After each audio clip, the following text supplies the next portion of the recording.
Бәріңізге сәлем. Бүгін сіздерге үй жағдайында өте дәмді болып шығатын печенье рецептісімен бөлісемін. Видеоны міндетті түрде соңына дейін көріңіздер. Ең алдымен сары майды ертіп аламыз.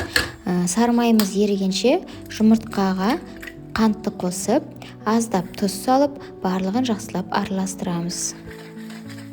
Еріген сары майды қосып, жақсылап араластырамыз.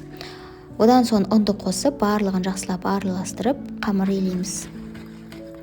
Мен печеньені осындай советский тапада пісіремін, ал егер де сіздерде ондай таба болмаса, жай ғана дөңгелектеп духовкада 5-10 минут пісіре алсаңыздар болады. Қамырымызды осылай бірнеше бөлікке бөліп, барлығын жайып шығамын. Шамамен орташа қалыңдықта жаямыз. Печеньенің табасын майлап, қыздырып алдық. Енді осыған бір-бірден қамырымызды салып, екі жағынан қыздырып пісіріп аламыз. Шамамен 5 минуттай ұстаймыз.